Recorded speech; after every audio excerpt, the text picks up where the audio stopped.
Let me ask you a question, my friends. Have you ever poured out your pain to someone only to regret it later? Have you ever trusted the wrong person and instead of comfort, you got judgment, gossip, or betrayal? You see, pain itself is heavy. But when you share it with the wrong person, it becomes even heavier. And the truth is, not everyone who smiles at you wishes you well. Not every ear deserves to hear your tears. And not every heart is strong enough to carry your wounds.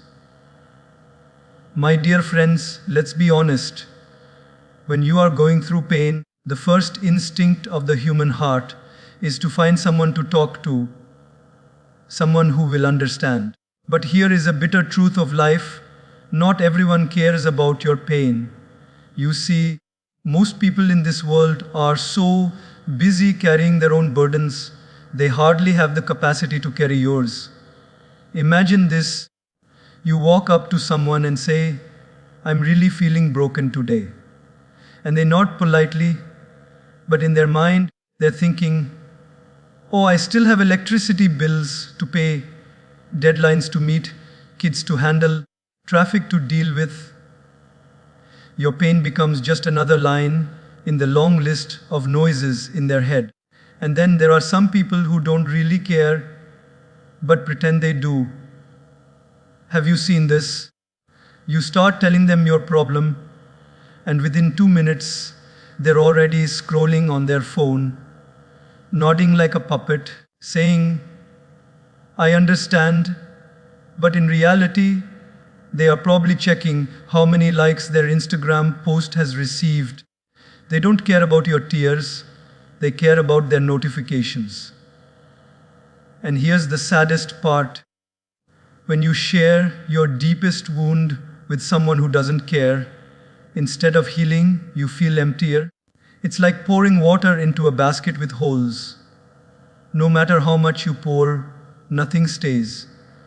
That's why, my friends, you must understand sharing your pain with everyone is like knocking on random doors in a city and expecting someone to shelter you. Not every door will open, not every home is warm, and not every heart is ready to understand you. Now, I am not saying people are bad. No, they are just occupied, preoccupied, distracted, overwhelmed, just like you are. So the problem is not that people are heartless. The problem is that you expected everyone to have space for your pain. And that expectation, when not met, gives you more hurt than the pain itself.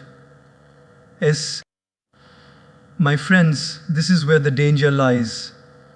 You see, not everyone who listens to your pain is listening with love. Some listen with curiosity, and some listen with hidden motives. And later, the very pain you shared in trust comes back to attack you. Let me explain. Imagine you confide in someone. "I'm struggling financially right now." You told them because you trusted them. But later, when a conflict arises, what do they say? "Oh, please, you can't even handle your own money, and you're trying to advise me." Ouch! The wound of betrayal cuts deeper than the original pain.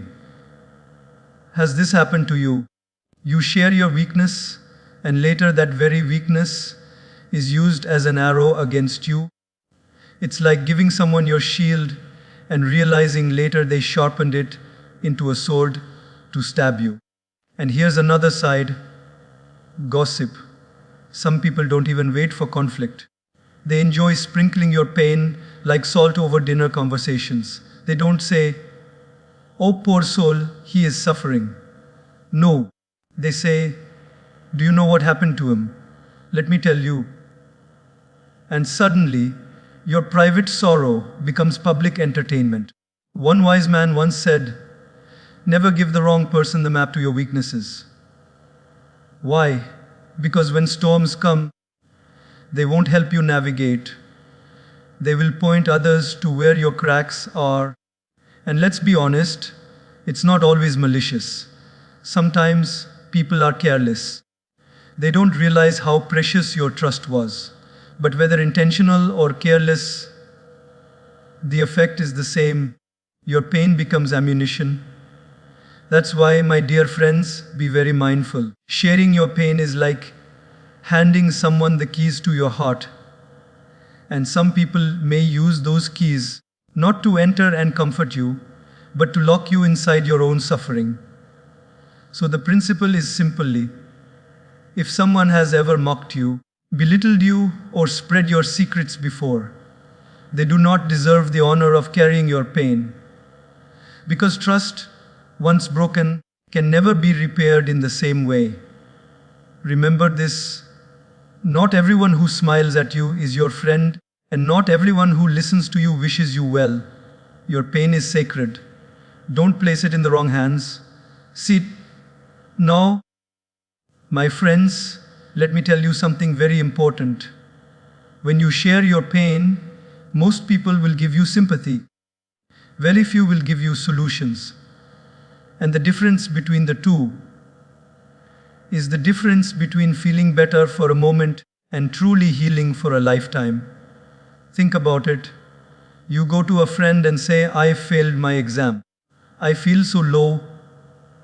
And your friend says, "Oh, you poor thing, I'm so sorry. You must be feeling terrible.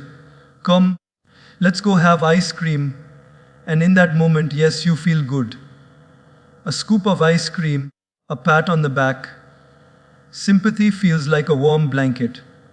But the next day, the problem is still there. You still don't know how to study better, how to manage your time, how to focus. The blanket made you comfortable, but it didn't heal the wound. On the other hand, if you go to a teacher, a mentor, or someone wise, they might also comfort you, but then they'll say, "All right, let's analyze. Why did you fail? Did you prepare properly? Did you have the right strategy? Let's work on a plan for next time." That, my dear friends, is a solution. Now let me make you laugh a little. Imagine someone comes to you and says, "I have a terrible headache." And you say, "Oh no, I understand, life is so hard. I had one last week too. May God give you strength." And then you walk away. That person doesn't need your poetry. They need a paracetamol tablet. Sympathy alone does not cure headaches. And sympathy alone does not cure heartbreaks. So here's the mistake many of us make. We share our pain with people who can only give us sympathy. Poor you, sad you, unlucky you. But we fail to seek out those who can give us guidance, direction, clarity. Now, don't misunderstand me. Sympathy is not bad. Sometimes we all need someone just to listen, to hug us, to say, "I'm here for you." That is beautiful. That is human. But if all you get is sympathy, without any wisdom, without any guidance, then your pain gets comforted, not cured. And that is why, my dear friends, you must ask yourself, when I am in pain, should I run to the one who entertains me, distracts me, pities me? Or should I run to the one who challenges me, questions me, corrects me, and uplifts me? Because the first will make you feel good for one night, but the second will transform your life forever. Remember this simple formula: sympathy soothes, solutions save. Choose wisely who you share with, because the direction you receive depends on the ear that listens to you. My dear friends, let's talk about energy. We often think pain is only an emotional burden, but it is also an energetic leak. And when you keep sharing your pain with everyone, instead of healing, you actually drain more energy from yourself. Think of your mind like a mobile phone battery. Every morning you wake up with 100% charge. Now, imagine throughout the day you keep opening apps. Instagram, YouTube, Facebook, TikTok, WhatsApp, and never close them. By evening, your phone says low battery. Please recharge.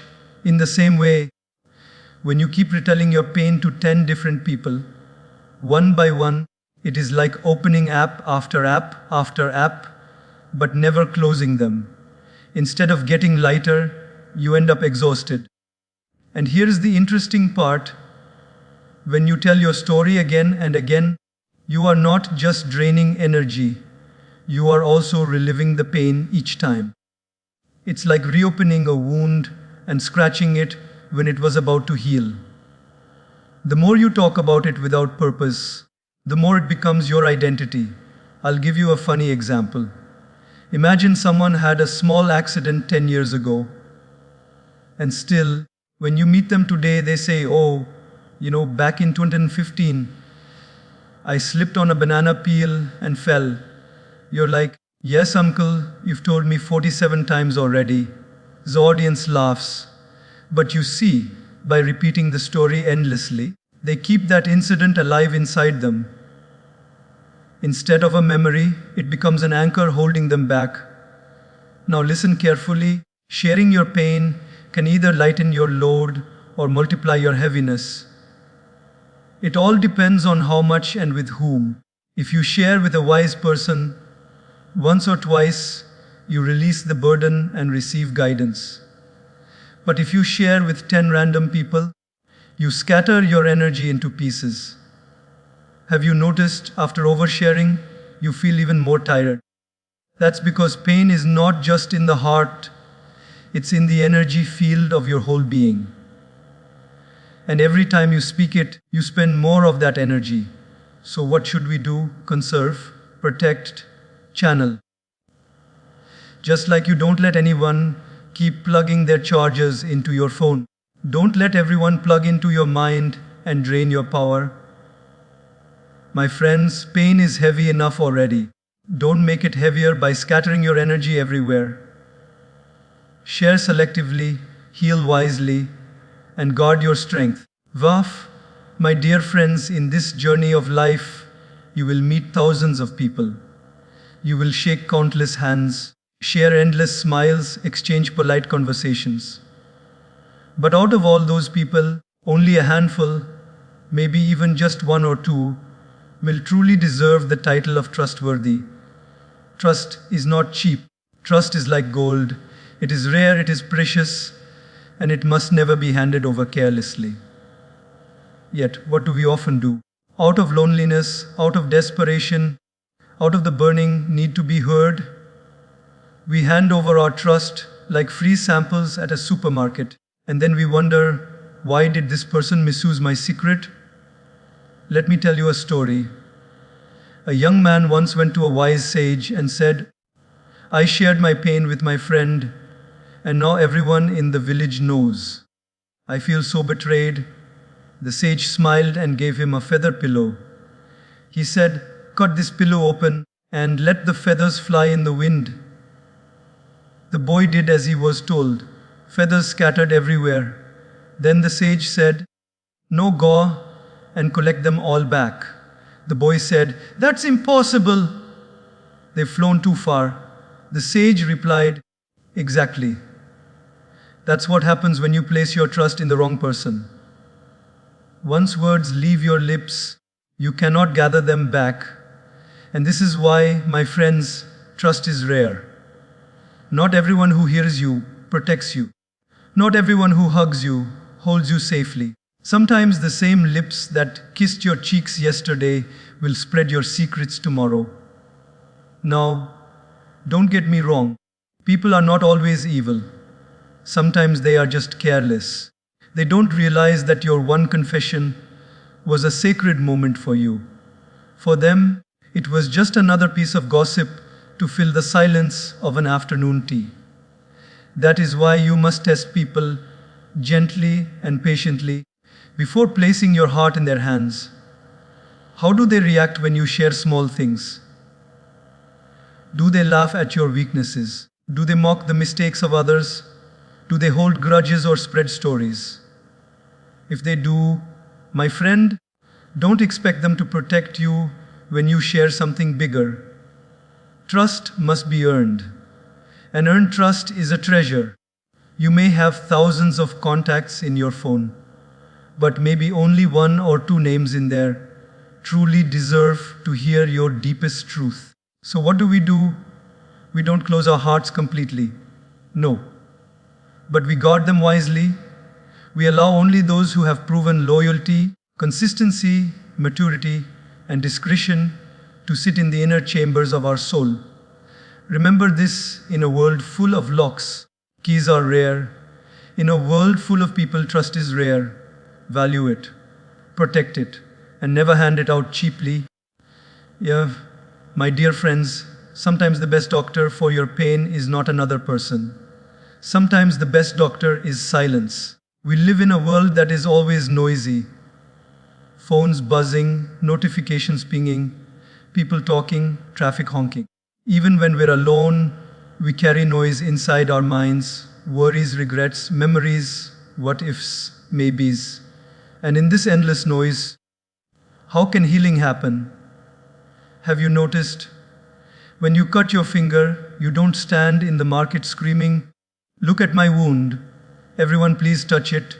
No.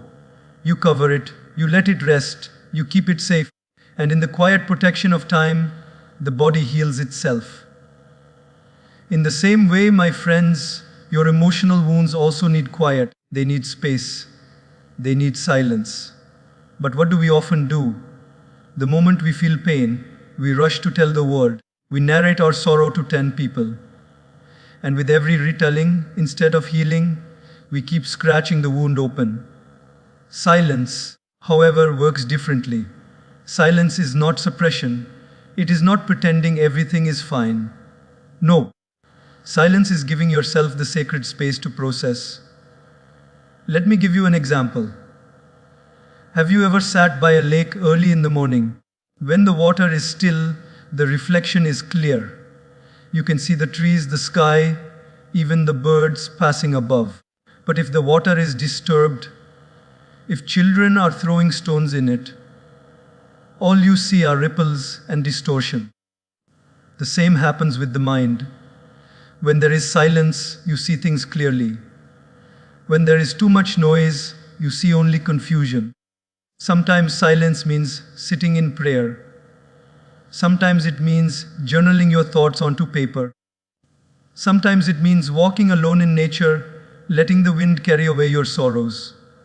And sometimes silence simply means resting, closing your eyes, breathing deeply, and letting your soul reset.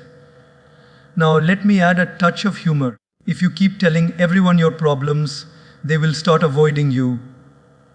You call one friend, "Hello, I'm feeling low," and he says, "Sorry, I'm busy." You call another friend, "I'm broken," and she says, "Oh no, my battery is low." By the third friend, they don't even pick up the call. Why? Because too much noise drains others too. But silence never drains anyone. It recharges you. So remember, silence is not loneliness. Silence is therapy. Silence is medicine. Silence is the secret chamber where your pain transforms into wisdom. When the heart is in pain, you don't always need words. You don't always need people. Sometimes you just need to sit with yourself, with your God, with your breath, in the calm embrace of silence. Because healing doesn't always happen in conversations. Healing often happens in stillness. My dear friends, in life, you don't have to broadcast every wound to the whole world. Not everyone deserves the privilege of knowing your struggles. That's why I always say, be very selective in sharing your pain. Think about it this way. If you had an expensive diamond, would you leave it lying around in a crowded street, shouting,